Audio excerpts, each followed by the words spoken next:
Saint Francis Xavier's RCUP സ്കൂളിൽ വിവിധതരം ഇലകൾ കൊണ്ടുള്ള പലഹാരമേള മാതൃസംഘത്തിന്റെ നേതൃത്വത്തിൽ സംഘടിപ്പിച്ചു.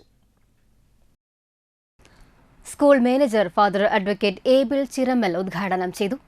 PTA president CS Sunilkumar, Jolly teacher, Ancy teacher എന്നിവർ സംസാരിച്ചു. വീട്ടിലുണ്ടാക്കാവുന്ന ആരോഗ്യത്തിന് ഹാനികരമല്ലാത്ത വിഷവസ്തുക്കൾ ചേരാത്തതും മായം കലരാത്തതുമായ വിഭവങ്ങൾ മേളയിൽ പരിചയപ്പെടുത്തി. പങ്കെടുത്ത എല്ലാവർക്കും പ്രോത്സാഹന സമ്മാനങ്ങൾ വിതരണം ചെയ്തു. ആൻസി ടീച്ചറുടെ നന്ദിയോടെ പലഹാരമേള സമാപിച്ചു.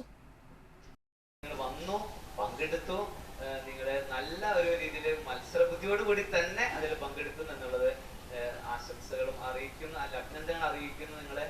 കാരണം ഇതൊരു നമ്മുടെ പിന്നെ എനിക്ക് മനസ്സിലായ കാര്യം, നിങ്ങളൊക്കെ പ്രത്യേകിച്ച് ഈ ഭാഗത്തിട്ട് അത് ഞാൻ പ്രത്യേകം പറഞ്ഞു. ഞാനിപ്പോ ഒരു 10 വർഷങ്ങളായിട്ട് ഇവിടുത്തെ പള്ളികളിലാണ് ഞാൻ. വടക്കേകാലം മുമ്പ് ഉണ്ടായിരുന്നു, ഒരുമനയിലുണ്ടായിരുന്നു, ഇപ്പൊ ഇവിടെ വാടാനപ്പള്ളിയിലുണ്ട്. ഈ പള്ളികളിൽ ഇങ്ങനെ തീരദേശങ്ങൾ പള്ളികളിൽ ഇങ്ങനെ നടക്കുന്നത്. ഇവിടുത്തെ എല്ലാ അമ്മമാരും നന്നായിട്ട് ഭക്ഷണം വയ്ക്കുന്നവരാണ്. അതിൽ യാതൊരു മാറ്റവും ഇല്ല.